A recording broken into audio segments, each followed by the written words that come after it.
If you've ever bought a bunch of mint from the store, used 2 leaves for your tea, and watched the rest turn into a sad, slimy mess in your fridge, this video is going to change your life. Because today I'm going to show you exactly how to grow unlimited mint in one single pot, and I mean unlimited. The kind of mint harvest where you're literally giving bags of it away to your neighbors because you have too much. And the best part? Even if you've never grown a single plant in your life, even if you've killed every houseplant you've ever owned, this method is basically foolproof.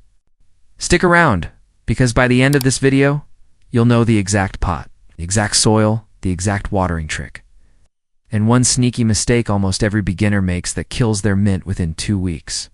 I'm holding nothing back today.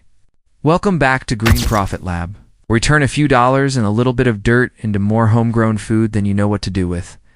And mint is honestly one of the easiest wins in the entire garden world once you know the secret.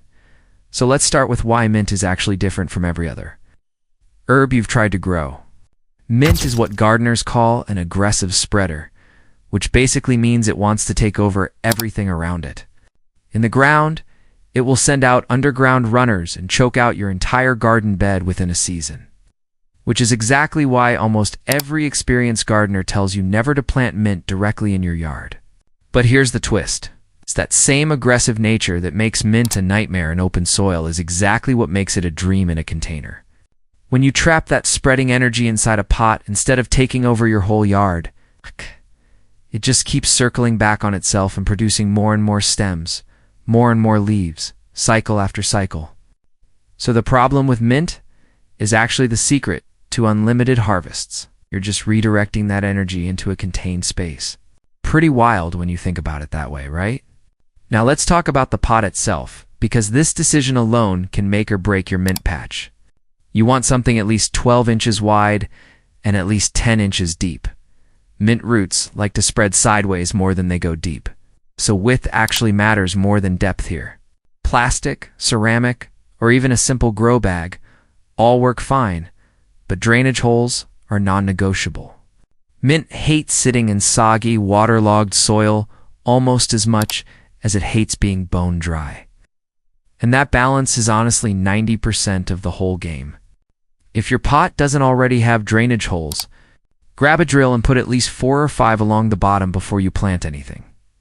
Okay, now here's where most beginners mess up, and I want you to really pay attention to this part. People assume mint needs rich, heavy garden soil packed with nutrients, so they use thick clay soil or old compost straight from the bag. Big mistake. That kind of soil holds way too much water around the roots and basically suffocates them over time. What you actually want is a light, well-draining mix, something like a standard potting soil blended with a bit of perlite or coarse sand, roughly a 3-to-1 ratio. This lets water pass through quickly while still holding just enough moisture to keep the roots happy. Trust me. Get this part right, and you're already ahead of 90% of people who try growing mint and give up after a month. Before we go further, if this is helping you out even a little bit, now's a perfect time to hit that subscribe button. Because Green Profit Lab drops videos just like this every single week. All about growing more food for less money and turning small spaces into surprisingly abundant little gardens.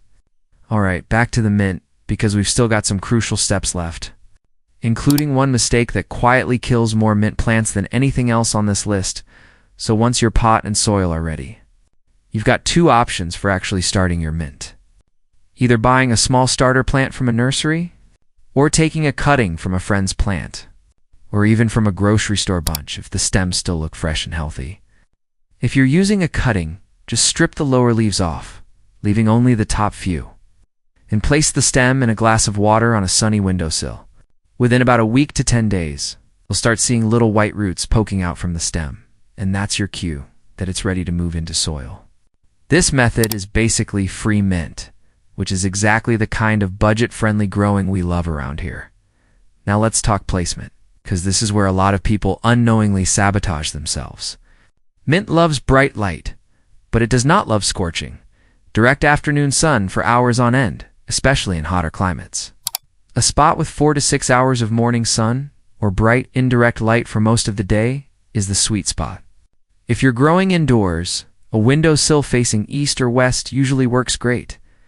Too little light, and your mint gets leggy and weak. Too much harsh sun, and the leaves can actually scorch and turn crispy at the edges. It's a balance, but once you find the right spot, your plant will basically thrive on autopilot. Here's that big mistake I mentioned earlier, and this one is huge: overwatering. Mint likes consistent moisture, but consistent does not mean constantly drenched. The trick is simple. Stick your finger about an inch into the soil, and if it feels dry at that depth, water it thoroughly until it drains out the bottom. If it still feels damp, wait another day or two. Most beginners water on a rigid schedule, like every single day no matter what. And that's exactly what leads to root rot, yellowing leaves, and a mint plant that mysteriously dies within a few weeks. Check the soil, not the calendar, and you'll avoid this problem completely. Now for the part everyone's been waiting for, the actual unlimited harvest trick. Once your mint plant reaches about 4 to 6 inches tall, start harvesting from the top. Snipping just above a leaf node rather than plucking random leaves from the middle. This encourages the plant to branch out into 2 new stems from that exact cutting point, which means every single harvest actually makes your plant bushier and more productive than before. It sounds almost too simple to be true, but this one habit alone is the difference between a scraggly, sad little mint plant and a thick, overflowing mint jungle in your pot. Harvest regularly, every week or two once it's established.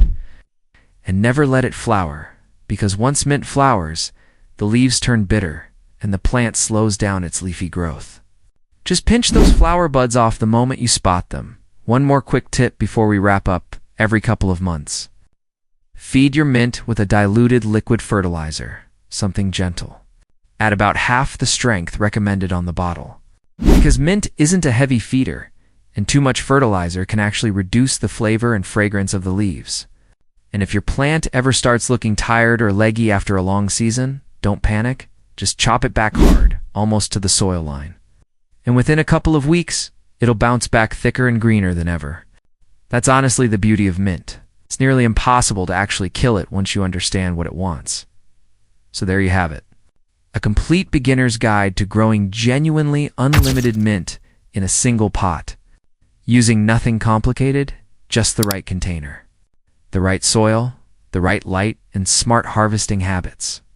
If you found this helpful, drop a comment down below and let me know what you're planning to use all that mint for. Mojitos, fresh tea, or maybe just filling your kitchen with that amazing fresh scent. I'd genuinely love to hear it. And if you know someone who's always killing their plants and needs this in their life, go ahead and share this video with them right now. It might just save their next mint plant. Thanks so much for watching. This has been Green Profit Lab, and I'll catch you in the very next video.